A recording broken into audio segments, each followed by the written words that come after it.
अब यो construction of triangle मेरो screen share भयो भयो sir okay the construction of triangle not rectangle we are going to construct a rectangle by using compass okay so in your book in your exercise 2.3 there are three type of construction of rectangle means rectangle त एउटै हो rectangle को type त three type को भएन हैन according to the information according to the measurement given in the question we can construct rectangle in three ways rectangle तीन तरिकाले बनाउन सकिन्छ हैन फर्स्ट मेथड तिम्रो क्वेशन नम्बर 1 मा दिएको टाइपको क्वेशन फर्स्ट मा डिस्कसन गरौँ when adjacent sides are given are you all ready with your instruments compass scale pencil sharpener eraser सबैसँग छ नि है यस सर ओके भेरी गुड मसँग सँगसँगै गर्ने है यहाँ मैले देखाएको जे देखाउँछु त्यो सँगसँगै तिम्रो गर्यौ भने बुझ्न सजिलो हुन्छ बीचमा केही कन्फ्युजन हुन सक्छ मसँग सँगै गर्यौ भने त्यो सजिलो हुन्छ so your first case is when adjacent sides are given भनेको रेक्टेंगल को दुईतिरको साइड को मेजरमेन्टहरु गिवन हुन्छ कि जस्तो एउटा क्वेशन लिएको छ यहाँ construct a rectangle PQRS in which QR equal to 5.8 centimeter and RS equal to 4.8 centimeter भनेको छ नि भनेपछि यहाँ चाहिँ के दियो भन्दा रेक्टेंगल को दुईटा साइड को भ्यालु दियो हैन जस्तो यतापटि एउटा रफ स्केच जस्तो बनाम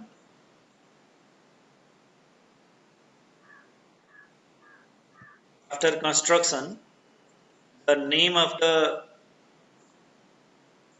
rectangle should be PQRS हामीले construction गर्न लागेको रेक्टेंगल को नाम के हुनु पर्यो PQRS हुनु पर्यो अनि त्यसको दुईटा एडजसेन्ट साइड को मेजरमेन्ट दिएको रहेछ लिएर which are the two sides given QR and RS QR यो QR को भ्यालु दिएको छ यो मेजरमेन्ट दिएको छ 5.8 सेन्टिमिटर हैन 5.8 सेन्टिमिटर अनि यता SR को मेजरमेन्ट RS को मेजरमेन्ट दिएको छ 4.5 cm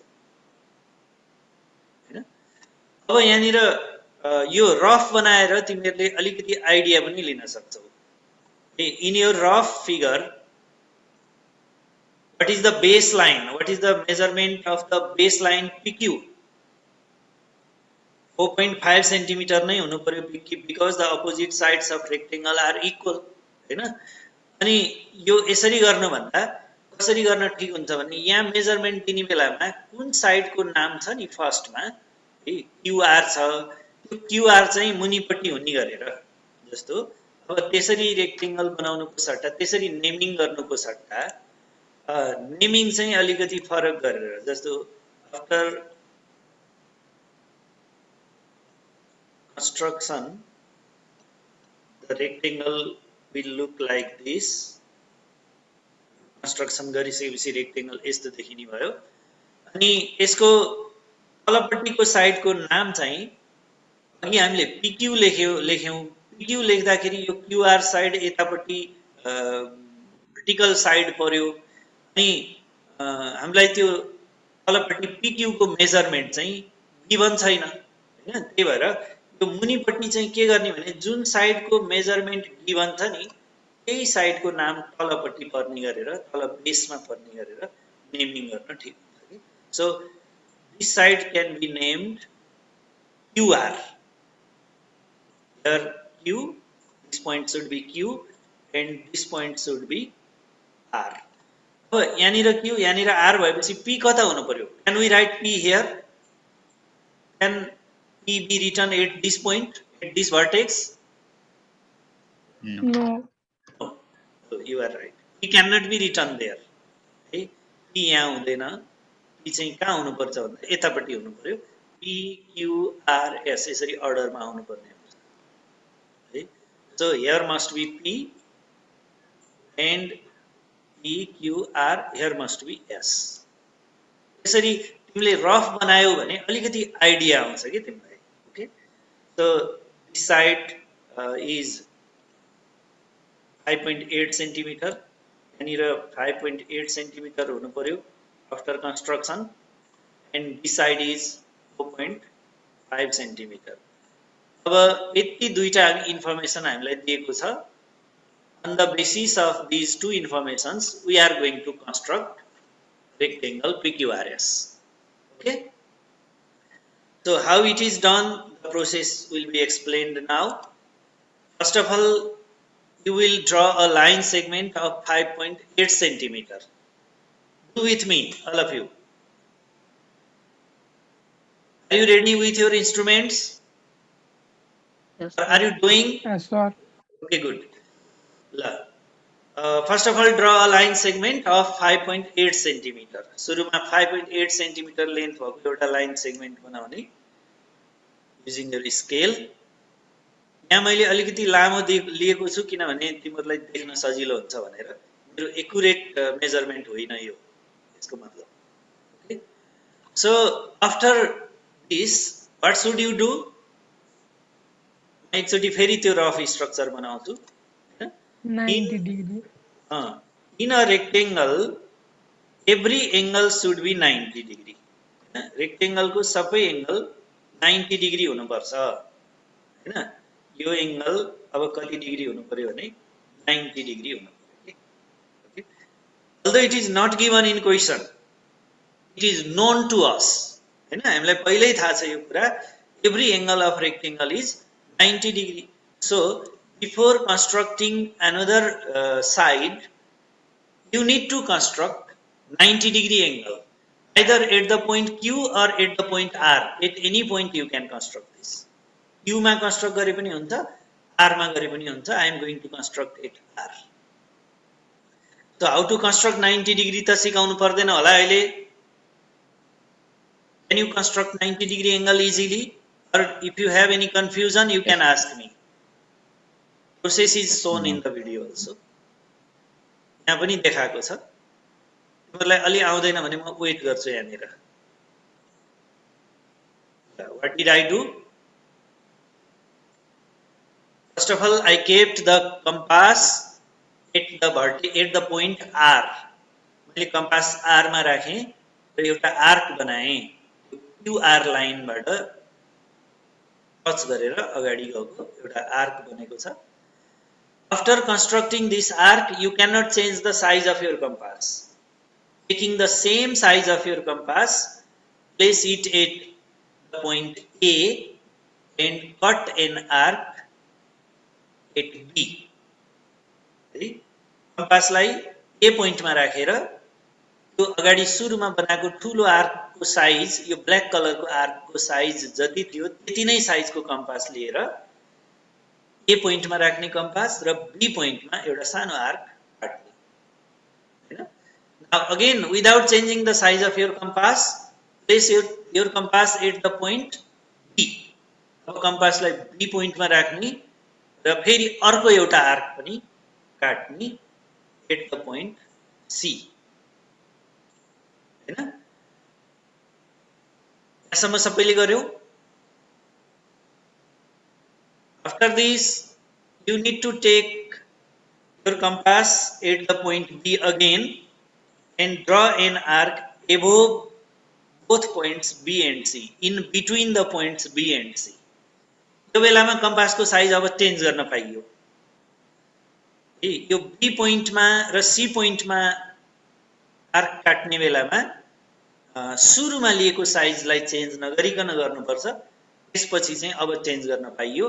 र फेरि B बाट बनाउने बेलामा जति साइजको यो आर्क बनाएको हुन्छ त्यही साइजको आर्कले C बाट पनि काट्नुपर्छ. त्यो बेला चेन्ज गर्न पाइदैन फेरि. After making an arc from B, you cannot change the size of your compass. Take the same size of compass and intersect another arc with previous arc, like this. Name the point D and draw an arc joining B point with draw a line joining the point D with R like this, and this angle must be 90 degree. So यो A, B, C, D यो चारवटा point चाहिँ हामीलाई रेक्टेंगलमा चाहिने पोइन्टहरु होइन, यो angle बनाउँदाखेरि आएको पोइन्टहरु हो। त्यसैले यसलाई मैले यहाँ भन्न सजिलो हुन्छ भनेर नेमिङ गरेको हो, लेबलिङ गरेको हो। तिमीहरुले चाहिँ यो ABCD पोइन्ट लेबल नगरे पनि हुन्छ। Okay, it is not necessary to label ABCD।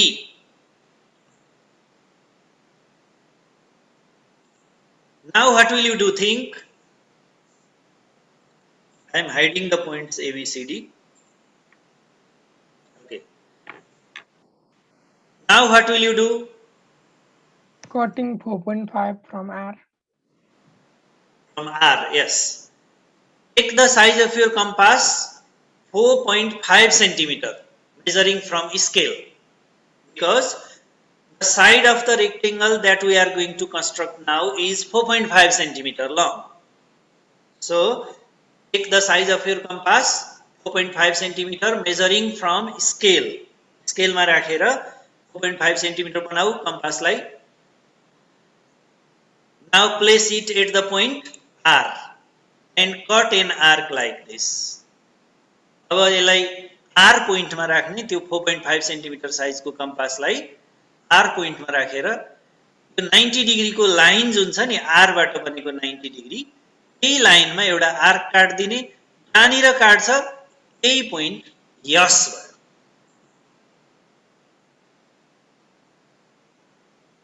This point is yes.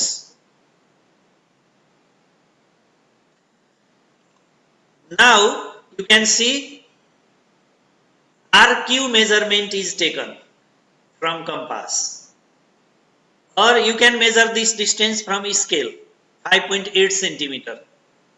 Scale बाट 5.8 centimeter नापे पनि हुन्छ, अथवा यो QR line को measurement लिए पनि हुन्छ compass मा, because this is also 5.8 centimeter. Are you doing? Yes, sir. ल, यहाँसम्मको काम सबैले सक्यौ? Okay, good. Now place your compass at the point S. अब यो कम्पासलाई लिएर S मा राख्ने, एउटा आर्क बनाउने यतापट्टि,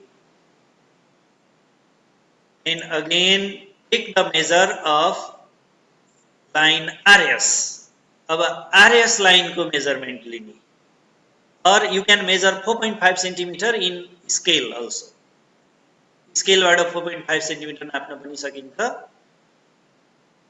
अथवा यो RS लाई यहाँ अहिले देखाए जस्तै गरेर कम्पासमा RS को मेजरमेन्ट सँग इक्वल साइज को कम्पास बनाउन सकिन्छ। Okay, and what will you do after measuring RS? You can see From Q. place your compass at the point Q and intersect an arc with the previous arc. The intersecting point will be P, and now join PQ and PS.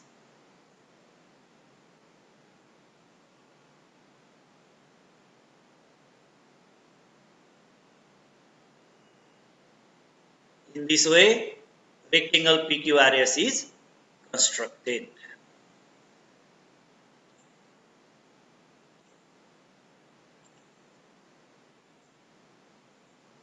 So, can you construct a rectangle when two of its adjacent sides are given?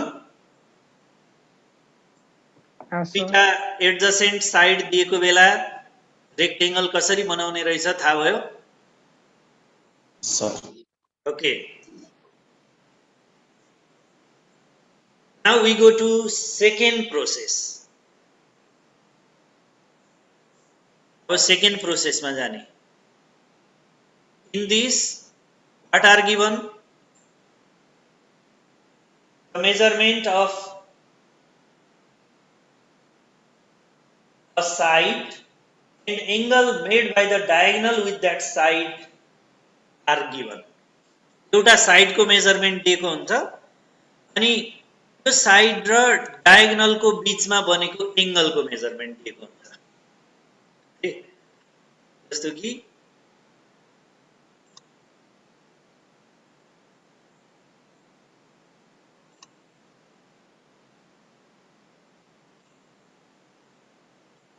I will show you rough again. यो rough स्केचमा हेरौं.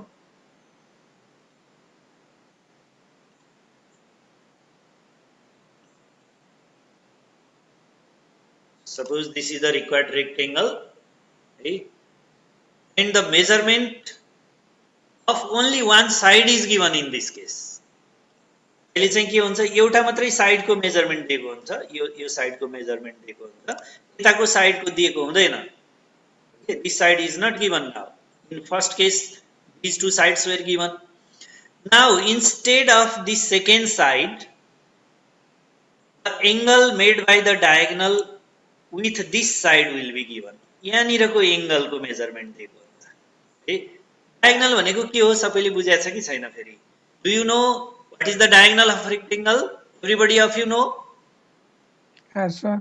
Okay, the line joining the opposite vertices of any quadrilateral is its diagonal. And in this figure, this is the diagonal.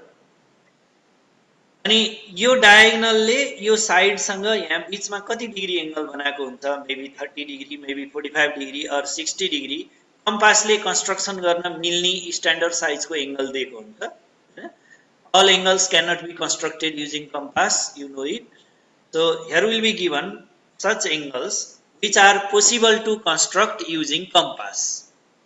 यदि कम्पासले construct गर्न possible नहुने angle दिएको रहेछ भने तिमीले त्यो एंगल प्रोट्र्याक्टरले बनाउनु पर्ने हुन्छ है. But in our questions, all the angles are possible to construct using compass. Now I proceed to the construction. Let's take a question first of all. सुरुमा क्वेशन हेरौं. Construct a rectangle EFGH in which EF equal to 6 centimeter and angle GEF equal to 30 degree. Look, one of the sides and angle made by the side with diagonal are given. Before making real construction, let's have a look in rough figure. एकचोटी यो नाम पनि राखेर rough figure बनाऊ अनि त्यहाँबाट तिमीलाई idea हुन्छ हैन.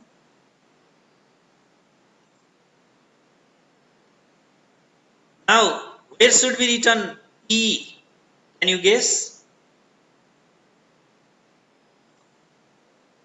E कहाँनिर लेख्ने होला? जस्तो अघि हामीले PQRS लेख्ने बेलामा P चाहिँ यहाँ माथिपट्टि लेख्नु पर्यो थियो, तलपट्टि QR साइड बनाउनु पर्यो थियो.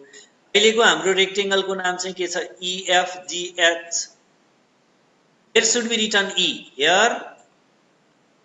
Can I write E here? If I write E here, here should be F, here will be G, and here H. Is it the right method of labeling rectangle? यो रेक्टेंगललाई label गर्ने right method यो हुन्छ होला. अब labelling त मिलेको छ EFGH, तर यसरी लेख्यो भने फेरि हाम्रो कन्स्ट्रक्सन अलिकति फेरि अप्ठ्यारो हुन्छ. किनभने तिम्रो EF 6 सेन्टिमिटर साइड त यता भर्टिकल साइड पो भयो त हैन. अनि तिमीले सिधै यो भर्टिकल साइड बनाएर गर्दाखेरि त अलि अप्ठ्यारो हुने भयो. So what should be done? The naming should be changed. यसरी नेमिङ गर्यो भने अलि नमिल्ने रहेछ हैन. Instead of doing this, it is better to write E here.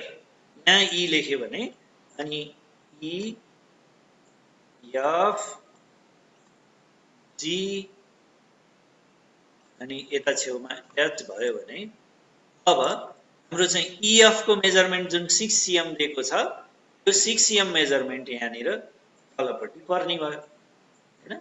6 cm. अनि अर्को एंगलको मेजरमेन्ट कुन चाहिँ छ भन्दा GEF. Look here, GEF. Angle GEF भनेपछि त यो डायगोनल जोड्नु पर्ने भयो. इजी हैन this angle between this diagonal and the side EF will be 30 degree त्यो मेजरमेन्ट 30 degree हुने गरेर बनाउनु पर्ने हुन्छ हैन this angle should be 30 degree यो 30 degree later first of all we will draw 6 centimeter line then we will construct 30 degree angle at the vertex E then what should be done you will know in the process I will show the process now first of all draw a line 6 centimeter long and it should be named EF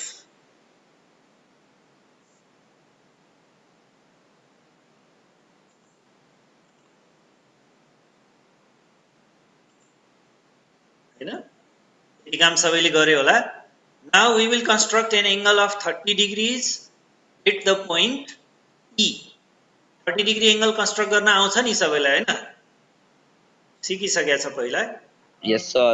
okay if anyone has confusion you can look I will show the process of constructing 30 degree angle to construct 30 you need to construct 60 degree first of all सुरुमा 60 बन्छ placing compass at A you will cut an arc with the same size of compass which was taken before let's name this point B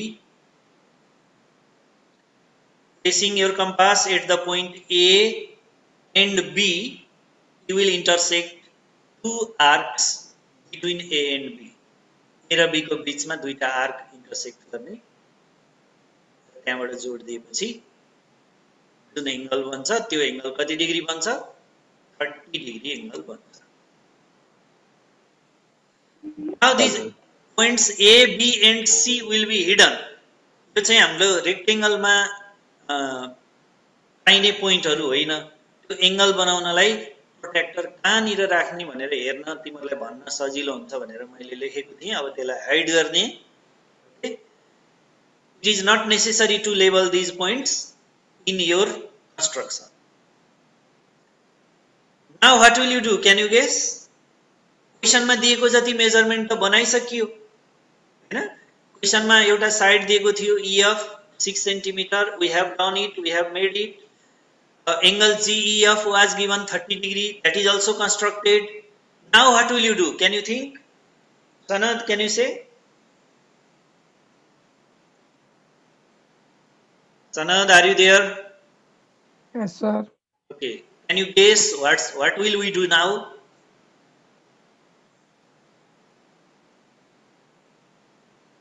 question मा दिएको जति measurement त बनाइसकियो तर rectangle त complete भएको छैन E बाट 6 cm काट्ने सर E बाट 6 cm डायगोनल तिर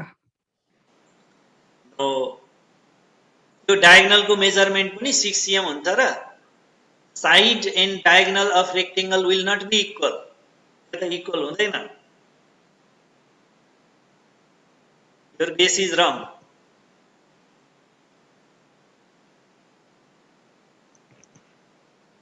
I will tell now Munna can you say Munna Tisir Sahara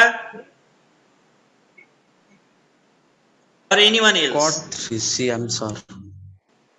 got 6 cm from where From F. from F त्यसो त E स्क्वायर हुन जाला नि E. हो त्यो F बाट 6 cm काट्यो भने त त्यो दुईटा साइड त इक्वल हुने भयो त E स्क्वायर बनाउन त भनेको होइन रेक्टेंगल हो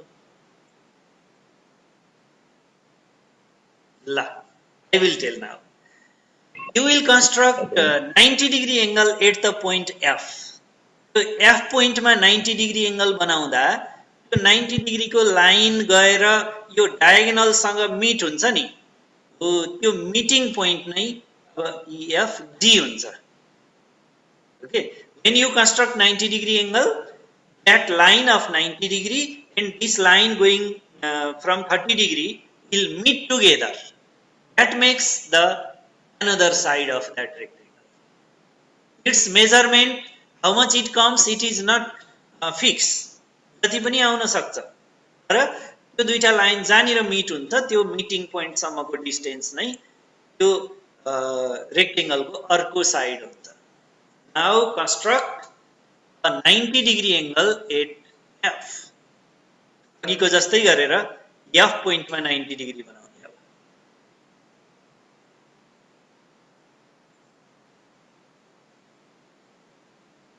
I guess everybody of you know construction of angles.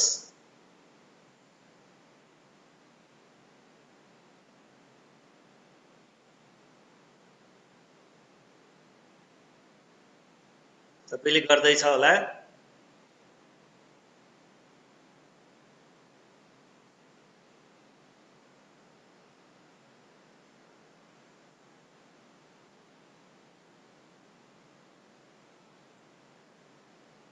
यो ब्ल्याक कलरले लेखेको जति पोइन्टहरु तिमीहरुले लेख्नु पर्दैन. Okay, E, K, L, N, these points will be hidden now. ल यहाँनिर गएर 90 डिग्री एंगल र यो 30 डिग्रीको एंगलको लाइन चाहिँ मिट भयो भन्दा यो पोइन्टमा मिट भयो.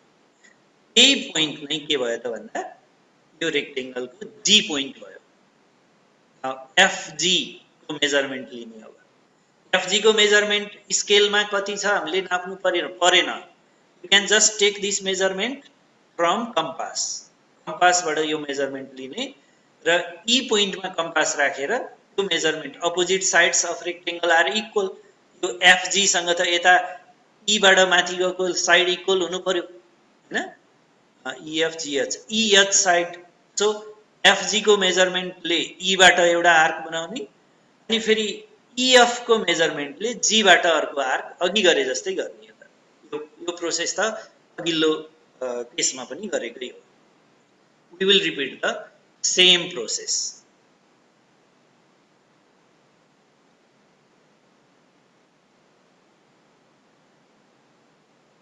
अब एफई को मेजरमेन्टले जी मा एउटा कम्पास राखेर पहिला बनाएको आर्कलाई cross गर्दिने. That crossing point will be H. Now join H with G and E.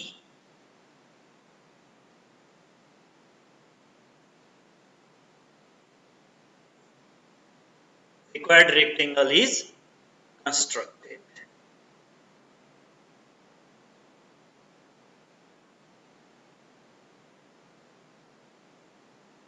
Do you have any question now?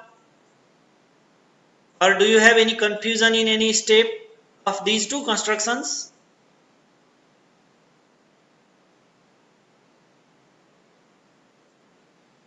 Hello, are you there? Yes, sir. Okay. Yes, sir. कसैलाई केही confusion छ भने सोध. र हाम्रो टाइम सकिन लागेको छ अब. Less than 1 minute time remaining.